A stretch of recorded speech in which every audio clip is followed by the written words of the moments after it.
ಹೆಚ್ಚಿನ ಮಾಹಿತಿಯನ್ನ ಪಡೆಯೋಣ. ವಾಹಿನಿಯ ಪ್ರಧಾನ ಸಂಪಾದಕರಾದ ಹೊನ್ನಾಳಿ ಚಂದ್ರಶೇಖರ್ ಇವರಿಂದ. ಕರ್ನಾಟಕ ಬಂದ್ಗೆ ರಾಜ್ಯದಲ್ಲಿ ಹೇಗಿತ್ತು ಈ ದಿನ ಪ್ರತಿಕ್ರಿಯೆ? ಕರ್ನಾಟಕ ಬಂದ್ಗೆ ಇಡೀ ರಾಜ್ಯದಲ್ಲಿ ಒಂದ್ ರೀತಿ ಮಿಶ್ರ ಪ್ರತಿಕ್ರಿಯೆ ವ್ಯಕ್ತವಾಗಿದೆ. ಹಂಗಂತ ಹೇಳಿ ಪೂರ್ತಿ 100% ಬಂದ್ ಆಗಿದೆ ಅಂತ ಅಲ್ಲ.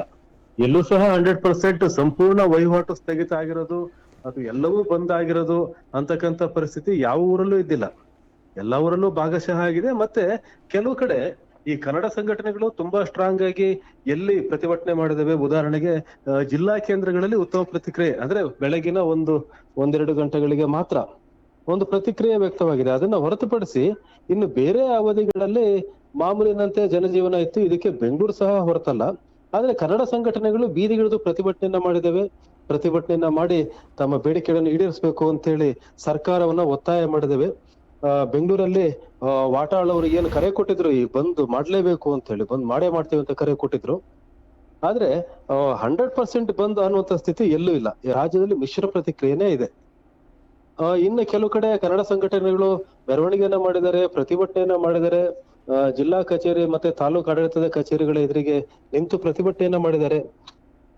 ಈ ಪ್ರತಿಭಟನೆ ಸಂದರ್ಭದಲ್ಲಿ ಹಲವು ಭಾಗದಲ್ಲಿ ಕನ್ನಡ ಕಾರ್ಯಕರ್ತರನ್ನ ಬಂಧಿಸುವಂತ ಘಟನೆಯೂ ಸಹ ಆಗಿದೆ. ಪೊಲೀಸರು ಅಲ್ಲಿ ಪ್ರತಿಭಟನೆ ತೀವ್ರ ಆಗ್ತಿದ್ದಂತೆ ಅವರನ್ನ ವಶಕ್ಕೆ ತೆಗೆದುಕೊಂಡು ಅವರನ್ನ ಬಂಧಿಸಿದ್ದಾರೆ. ಮತ್ತೆ ಪರಿಸ್ಥಿತಿ ನಿಯಂತ್ರಣ ಆದ್ಮೇಲೆ ಅವರನ್ನ ಬಿಡುಗಡೆಯನ್ನು ಸಹ ಮಾಡಿದ್ದಾರೆ.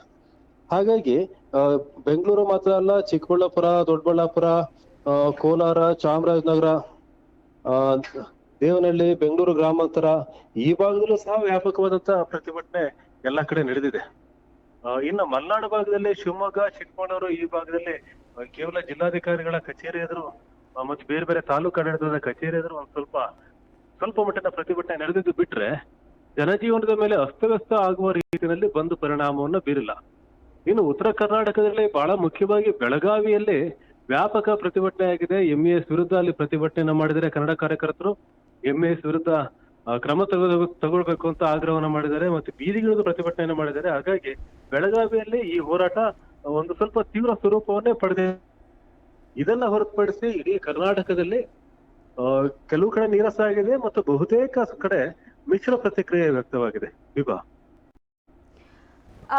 ಹಲವು ಜಿಲ್ಲೆಗಳಲ್ಲಿ ಮಿಶ್ರ ಪ್ರತಿಕ್ರಿಯೆ ವ್ಯಕ್ತವಾಗಿದ್ದು 3,000ಕ್ಕೂ ಹೆಚ್ಚು ಕನ್ನಡ ಪರ ಹೋರಾಟಗಾರರನ್ನ ಬಂಧಿಸಲಾಗಿದೆ ಅನ್ನೋ ಮಾಹಿತಿಗಳು ಲಭ್ಯವಾಗಿದೆ. ಈ ಕುರಿತಂತೆ ಅಪ್ಡೇಟ್ಸ್ ಏನೇನಿದೆ? ಪ್ರತಿಭಟನೆ ಕೆಲವು ಕಡೆ ತೀವ್ರ ಸ್ವರೂಪ ಪಡಿತಾ ಇದ್ದಂತ ಜಾಗದಲ್ಲಿ ಪೊಲೀಸರು ಅವರನ್ನ ವಶಕ್ಕೆ ಪಡೆದಿದ್ದಾರೆ. ಬೆಳಗಾವಿಯಲ್ಲಿ ಸ್ವಲ್ಪ ಜಾಸ್ತಿನೇ ಹೋರಾಟಗಾರರು ಬಂಧನಕ್ಕೆ ಒಳಗಾಗಿದ್ದಾರೆ. ಬೆಂಗಳೂರಲ್ಲೂ ಸಹ ಬಂಧನಕ್ಕೆ ಒಳಗಾಗಿದ್ದಾರೆ. ಅವರೆಲ್ಲರನ್ನೂ ಪೊಲೀಸರು ವಶಕ್ಕೆ ತೆಗೆದುಕೊಂಡು ನಂತರ ಅವರನ್ನ ಬಿಡುಗಡೆ ಮಾಡಿದ್ದಾರೆ. ಬಂಧನ ಮತ್ತು ಬಿಡುಗಡೆ ಪ್ರಕ್ರಿಯೆ ನಡೆದಿದೆ. ಸರಿಸುಮಾರು ಒಂದು 3,000, ಇಡೀ ರಾಜ್ಯದಲ್ಲಿ ಒಂದು 3,000 ಕನ್ನಡ ಕಾರ್ಯಕರ್ತರನ್ನ ಪೊಲೀಸರು ವಶಕ್ಕೆ ಪಡೆದಿರಬಹುದು. ಹಾಗಾಗಿ ಪ್ರಮುಖವಾಗಿ ಜಿಲ್ಲಾ ಕೇಂದ್ರಗಳಲ್ಲಿ ಪ್ರತಿಭಟನೆ ಮಾಡಿದಂತ ಕಾರ್ಯಕರ್ತರನ್ನ ಪೊಲೀಸರು ವಶಕ್ಕೆ ಪಡೆದಿದ್ದಾರೆ. ಮತ್ತೆ ಅವರನ್ನು ಬಂಧನಕ್ಕೆ ಒಳಗಾಗಿದ್ದಾರೆ, ಮತ್ತೆ ಅವ್ರನ್ನ ಬಿಡುಗಡೆ ಮಾಡಿದ್ದಾರೆ. ಆದ್ರೆ ಕನ್ನಡ ಕಾರ್ಯಕರ್ತರು ಕಡಿಮೆ ಸಂಖ್ಯೆಯಲ್ಲಿದ್ದರೂ ಸಹ ಬಹಳಷ್ಟು ಊರುಗಳಲ್ಲಿ ಬಿಗಿಪಟ್ಟಿನಿಂದ ಪ್ರತಿಭಟನೆಯನ್ನ ಮಾಡಿದ್ದಾರೆ. ಸರ್ಕಾರಕ್ಕೆ ಒಂದು ರೀತಿಯಲ್ಲಿ ತಮ್ಮ ಸಂಘಟನೆ ಶಕ್ತಿ ತೋರಿಸಿದರೆ ಅಂತ ಹೇಳ್ಬೋದು. ಮಿಶ್ರ ಪ್ರತಿಕ್ರಿಯೆ ಬಂದಿರಬಹುದು. ಆದ್ರೆ ಆ ಬೇಡಿಕೆಗಳ ಬಗ್ಗೆ ನಾಗರಿಕರಿಗೂ ಸಹ ಸಹಾನುಭೂತಿ ಇದೆ. ಅವರು ಸಹ ಬೆಂಬಲವನ್ನು ವ್ಯಕ್ತಪಡಿಸಿದ್ದಾರೆ. ಕನ್ನಡ ಸಂಘಟನೆಗಳು ಮಾತ್ರ ಅಲ್ಲದೆ ಬೇರೆ ಬೇರೆ ಸಂಘಟನೆಗಳು ಸಹ ಈ ಬಂದ್ಗೆ ಪ್ರತಿಕ್ರಿಯೆಯನ್ನ ವ್ಯಕ್ತಪಡಿಸಿದ್ದಾರೆ. ಆದ್ರೆ ಬ್ಯಾಂಕ್ಗಳು, ಬಸ್ಸುಗಳ ಓಡಾಟ, ಇನ್ನು ಜನರಿಗೆ ಅವಶ್ಯಕವಾದಂತ ಸಾಮಗ್ರಿಗಳ ಮಾರಾಟ, ಸಾಗಾಣಿಕೆ ಇದಕ್ಕೆ ಯಾವುದೇ ವ್ಯತ್ಯಯ ಆಗಿಲ್ಲ. ಇನ್ನು ಎಕ್ಸಾಮ್ ಟೈಮ್ ಆಗಿರೋದ್ರಿಂದ ಪರೀಕ್ಷೆ ಸಮಯ ಶಾಲೆಗಳನ್ನು ಸಹ ಬಂದ್ ಮಾಡಲಾಗಿಲ್ಲ. ವಿದ್ಯಾರ್ಥಿಗಳಿಗೂ ಯಾವುದೇ ತೊಂದರೆ ಆಗಿಲ್ಲ. ಹಾಗಾಗಿ ಕನ್ನಡ ಸಂಘಟನೆಗಳು ತಮ್ಮ ನ್ಯಾಯಯುತ ಬೇಡಿಕೆಗಳನ್ನ ಜನರಿಗೆ ತೊಂದರೆ ಆಗದ ರೀತಿಯಲ್ಲಿ ಸರ್ಕಾರಕ್ಕೆ ಮನವರಿಕೆ ಮಾಡುವ ರೀತಿಯಲ್ಲಿ ಈ ಪ್ರತಿಭಟನೆಯನ್ನ ಆಯೋಜಿಸಿದ್ರು. ಮಿಶ್ರ ಪ್ರತಿಕ್ರಿಯೆ ಇದು ಆಕ್ಚುಲಿ ನಿಜವಾಗ್ಲೂ ಒಳ್ಳೆಯ ಪ್ರತಿಕ್ರಿಯೆ ಆಗಿದೆ. ವಿಭಾ, ನಿಮ್ಮೆಲ್ಲ ಮಾಹಿತಿಗಾಗಿ ಧನ್ಯವಾದಗಳು.